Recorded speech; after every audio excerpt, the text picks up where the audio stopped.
मी ती चांगली आहे, मॅक्सी वगैरे घालते, चालते पण ती आता व्यवस्थित चालते, बोलते व्यवस्थित. व्यवस्थित म्हणजे ते वॉकर घेऊन नाही, अशी वॉकर न घेता अशी छान चालते ती, चांगली चालते. हा बिना वॉकरची चालते ती, विचारा आहे ना वैशू? हो. बिना वॉकरची चालते, बोलते चांगली व्यवस्थित.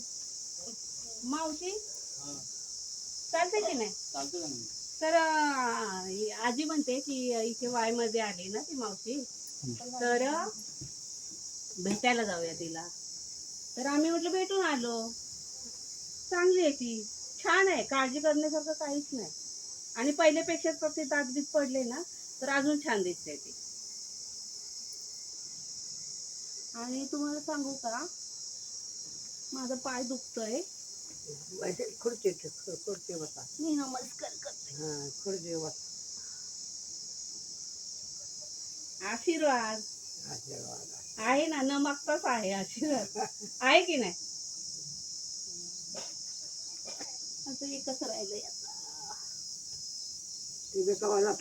नाही, आम्हाला हवंय तुम्ही. आम्हाला कोण आहे मग तुमच्याशिवाय? आता तुम्ही काल घरामध्ये नव्हतात, हा? एवढं सुंदर घर, घरात सगळे सुखसोयी, फ्रीज आहे, टीव्ही आहे, कपाट आहे, बेड आहे, सगळं काही आहे. पण त्या घरामध्ये काल तुम्ही आम्हाला दिसले नाही. हा? जर एखादं मंदिर आहे, खूप सुंदर बांधलंय ते मंदिर, खूप छान दिसतंय ते मंदिर वगैरे, पण त्या मंदिरामध्ये देवच नाही, तर ते मंदिर कसं दिसेल? हा? रडू नका तुम्ही, रडताय का? रडायचं कशाला? तर तसं वाटलं आम्हाला, त्या मंदिरातला देव गेला कुठे आमचा.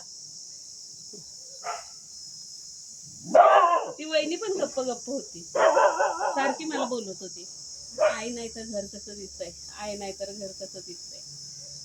ती विचार बोलला मी येतो सोडायला, परत विचार बोलला मला चटणी करायला जायचंय. तुम्ही रडू नका ना, मला चटणी करायला जायचंय आत्या, नाही तर मी आलो असतो. तर म्हटलं ठीक आहे. वहिनी गप्प झाली ना, आम्ही तयारी करून बसलो, साडी वगैरे नेसली. आणि मग तिला वाईट वाटलं ना, मला माझ्या आईला भेटायचं आहे आणि आता ह्याला चटणी करायला, त्याला आपण फोर्स पण करू शकत नाही ना. तर मला ती चेहरा तिचा मी बघितला आणि मी म्हटलं वहिनी तू घाबरू नको, मी रिक्षाने नेते तुला, आपण दोघी जाऊ. मग आम्ही दोघी यायला तयार झालो आणि मग हा आम्ही दोघी निघालो यायला. तर मग विशालला काय वाटलं काय माहिती, तर तो बोलला नका जाऊ रिक्षाने, मी येतो सोडायला. आणि मग एवढे सगळेजण तयार झाले, मग चिल्ली पिल्ली सगळे, आजी आहे आजी आहे आजी आहे, मला यायचंय आजी आहे मला. मग ते सगळे चारही नातवंड आली. नील आला, आयुष आला, प्रथम आला, परत दुसरा कोण, विराज आला, दुसरा कोणतरी साहिल की कोणतरी तो आला. एवढी सगळी नातवंड आली बघा तुम्हाला भेटायला ते. तर असं आहे, म्हणजे सांगण्याचं तात्पर्य असं आहे की तुम्ही किती मोठा महाल बांधा किंवा मोठा बंगला बांधा किंवा काही करा, त्या घरामध्ये जर तुमचा देव नसेल, म्हणजे तुमच्या घरातला करता माणूस नसेल, वयस्कर माणूस, म्हातार माणूस जर त्या घरामध्ये नसेल, तर त्या घराला शून्याची किंमत आहे. शून्याची किंमत आहे त्या घराला. म्हणून मी म्हणते की आमचा देव गेला कुठे असं. तर देव आमचा भेटला आम्हाला. आता घर कसं छान दिसतंय, हसतंय, खेळतंय, मस्त भरलंय घर आता. तर असं आहे मित्र मैत्रिणींनो, जर माझा व्हिडिओ तुम्हाला आवडला तर नक्कीच लाईक करा, शेअर करा, सबस्क्राईब करा आणि बेल आयकॉनला प्रेस करा. धन्यवाद.